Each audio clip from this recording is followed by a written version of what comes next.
মা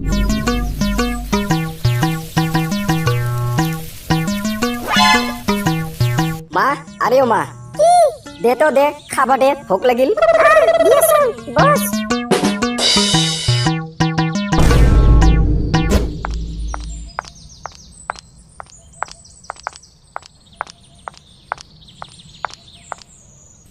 কিবা শাক হল নেকি দালি আলু বয়েল আজিও দালি আলু বয়েল কালিও দালি আলু বয়েল ডেইলি আৰু দালি আলু বয়েল খাওয়া যায় নেকি আরে বাবু মই তো তোর বাবা জি বাজার কুলালে এই বাজার তাহে রান্ধি খুয়াম না বাজার রান্ধি খাওয়াব এই বাজারত আৰু মাছ মাংস নাই নেকি ডেইলি আৰু দালি আলু খাওয়া যায় না মাঝে মাঝে মাছ মাংস রান্ধিব লাগে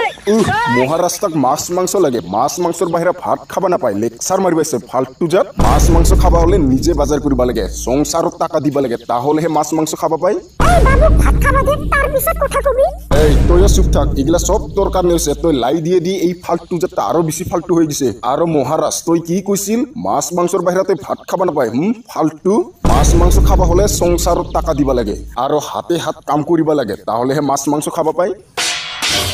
তোমার ফালতু লেকচার মই তো ভাত খাবাইছং না বলে তোমার কীর্তন শুনি পাইছং বালের ভাত সাত না খাও এত আর কিং কিং করি না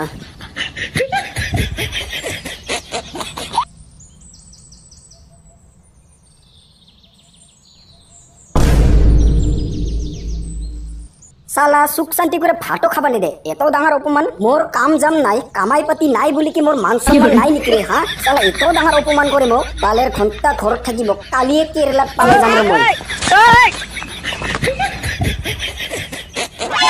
শুনছিলা আজি অলপ বেশি হল নেকি মানে বাবু ভাতটা তো খাইয়া লবা দেখ আছিল এগুলা সব তোর কারণে হইছে আৰু মই আর কি করিলাম এই তুই কিছু নোকা নোকা করে থাকিয়াই আজি এই বাবুর এই অবস্থা হইছে এখন বাবুর কি ব্যবস্থা করবা লাগে মই করিম মুঠতে ইলাই আহিলে কবি যাতে কালি রাতিপুয়া কামত যাবার কারণে রেডি হয় এই যে কয়দিন আগত যে তো কইছিল মোর পার্টনার খগেনৰ কথা এই খগেনৰ কারখানাত কাম করিবা লয়া যাব লাগিব মানে এঙ্কা করিয়া থলে নহব বেশি ফালতু হয়ে যাচ্ছে বেটাটা হব দে ইলাই বাবু আহিলে মই কম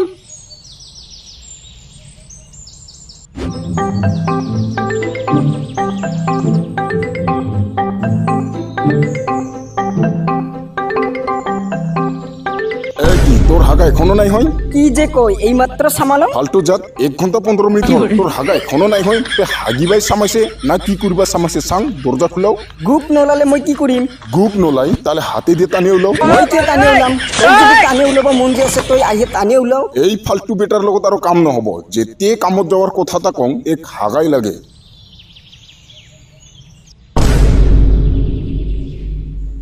কি হল ৰাতিপুৱা ৰাতিপুৱা এত সিলে সিলি কৰি আছে যে হাগাতো সুখ নাই ফালতু বেটা তোক হাগাত চুক লাগে তোর মনত নাই যোৱাকালি যে মই কৈছিলুং যে আজি কামত যাব লাগিব কত না কৈছিল মোর তো মনতে নাই ফালতু জাত খাবা লাগাতা নাপাহুরে আর কামত যাব লাগাতা পাহুরে হ্যাঁ এক থাপড় দিয়ে দিম স ফটাফট দেরি হয়ে যাচ্ছে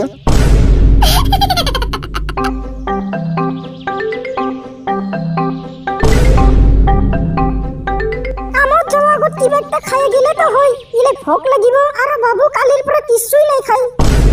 তোর ফালতু লেকচার তোর বাবু কালির পর কিছু না খাওয়ার কারণে তো আজি রাতি পরাটো 1 ঘন্টা 15 মিনিট হাগিয়েছে তোয়ও বেশি ফালতু হয়ে যাচ্ছে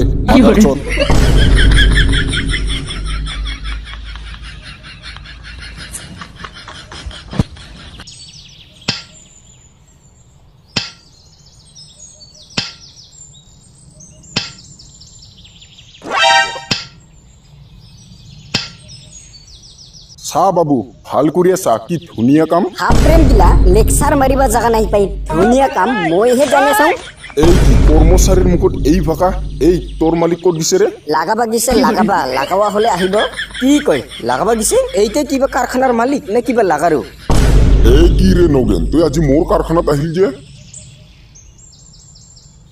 নমস্কাৰ খগেন বাবু এই তৈও যে কি কয় তোর আর মোর মাজত এই সম্পর্ক নেকি তার পিছত কত কিয় আহিল আজি মোর কারখানাত এইজনক চা এইজন হল মোর বেটা মই ভাবি আছং যে তোর কারখানাত যদি কিবা কাম বাকি আছে কাম করিবা লাগা তাহলে মোর বেটাক কাম করিবা দে ও হয় নেকি একদম তুই ভাল টাইমতে আইছে মই একটা কর্মচারীয়ে বিচাৰি আছিলুং কাম করিবার কারণে তার পিছত বাবু তোর কি নাম হাফ ব্রেন তার পিছত আপনার নাম কি কি মানে কথাটা হ'ল খগেন বাবু সৰু থাকোতে মোৰ বেটাটা অলপমান বেলেগ টাইপৰ আছিল তাৰ কাৰণে ময়ে হাফ ব্ৰেন নাম ৰাখি দিছো আৰে পাৰ্টনাৰ তয়ো যি মানুহ না কি যি নাম ৰাখিছে আচ্ছা যিয়ে নহওক এখন তই ঘৰত যা মই তোৰ বেটাক চব কাম শিকাই দিম এই বাবু মনত ৰাখিবি এই ঘৰ তোৰ মালিক আৰু এই যি কাম কৰিবা কয় চব কামে ভাল কৰি কৰিবি এখন যাং মই